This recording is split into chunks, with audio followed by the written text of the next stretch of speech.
बिस्मिल्लाहिर्रहमानिर्रहीम। अस्सलाम वालेकुम। कैसे हैं आप सब? मैं हूं मरियम और मरियम्स किचन डायरी में आप सबको खुश आमदीद।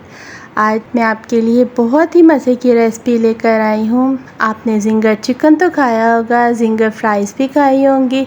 आज जो मैं आपके लिए रेसिपी लेकर आई हूँ वो बहुत ही यूनिक और बहुत ही मज़े की रेसिपी है। जी हाँ, इस रेसिपी का नाम है बैंगन जिंगर फ्राइज़ रेसिपी और ये बहुत मज़े की बनती है। यकीन जाने खाने वाला तो हाथ रोक ही नहीं पाता। चलिए फिर इस रेसिपी को बनाना स्टार्ट करते हैं।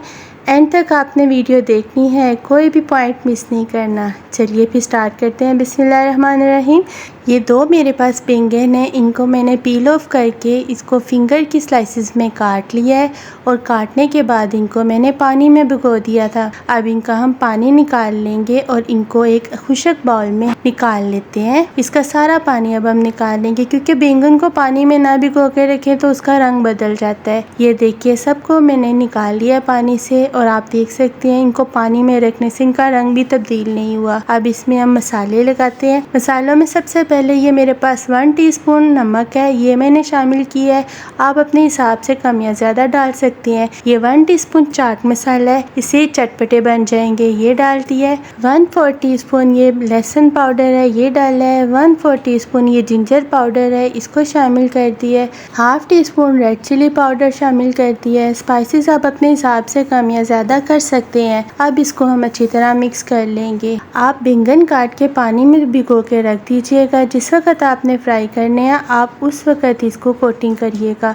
नमक मिर्च लगाकर इसको रखना नहीं है क्योंकि ये पानी छोड़ देते हैं। अब ये कोटिंग के लिए मेरे पास मैदा है, इसको छान लिया अच्छे तरीके से। साथ ही मेरे पास ये टैप वाटर है, आम पानी जो हम इस्तेमाल करते हैं, ये ठंडा पानी नहीं है। अब बैंगन की एक एक करके फ्राइज लेंगे और मैदे में डालेंगे और अच्छी तरह हाथों की मदद से इसको कोट करेंगे। ये एक एक करके कोट कीजिएगा, इकट्ठे कोट करेंगे तो इसके क्रैकर नहीं बनेंगे। अच्छी तरह कोट करने के बाद अब एक एक स्लाइस को उठाएंगे और उसको अच्छी तरह झाड़ेंगे। अच्छी तरह इसका मैदा झड़ जाए तो अब हम इसको पानी में डिप करेंगे। ये देखिए, अभी एक कोटिंग हुई है, अभी इस पर एक और कोटिंग होगी और इसको पानी में डिप करते फ़ौरन ही निकाल लेना है। इसको पानी में डिप करके नहीं रखना, निकाल कर फिर उसे मैदे में शामिल करना है और मैदे में डालकर फिर उसे उसी तरह हाथों की मदद से कोट करना है। वीडियो जिस पॉइंट पे भी आपको अच्छी लगे लाइक कीजिए, शेयर कीजिए, कमेंट्स कीजिए अपने। ये देखिए, अच्छी तरह इसको कोट करने के बाद अब हम इसको अच्छी तरह झाड़ेंगे। जितना अच्छा इसको झाड़ेंगे उतने ही अच्छे इसके क्रैकर निकलेंगे। आप देख सकते हैं माशाल्लाह कितने खूबसूरत क्रैकर निकल आए हैं। दूसरी तरफ तेल गरम करने रख दिया था। अब दरमियानी आंच पर इसको खूबसूरत सा गोल्डन कलर आने तक हम फ्राई करते हैं। डालने के फ़ौरन बाद इनको हिलाना नहीं है, 2 मिनट बाद फिर आपने इनको हिलाना है ताकि इनके क्रैकर बरकरार रहें और ये बहुत ज़बरदस्त गोल्डन सी फ्राई हो जाए। कोई यकीन ही नहीं करेगा कि ये बैंगन की फ्राइज़ बनाई हैं आपने। यकीन जाने ये इतनी मज़े की बनती हैं। जो लोग कहते हैं हमारे बच्चे नहीं खाते, आप उनको खिलाकर तो देखिए, ये बहुत मज़े की बनती हैं, बच्चे छोड़ेंगे ही नहीं। ये देखिए, खूबसूरत सा गोल्डन कलर आने लग गया। अब मैं इसको सारों को फ्राई करके तो फिर आपको डिश आउट करके दिखाती हूँ। ये देखिए माशाल्लाह कितने ज़बरदस्त इसके क्रैकर्स हैं।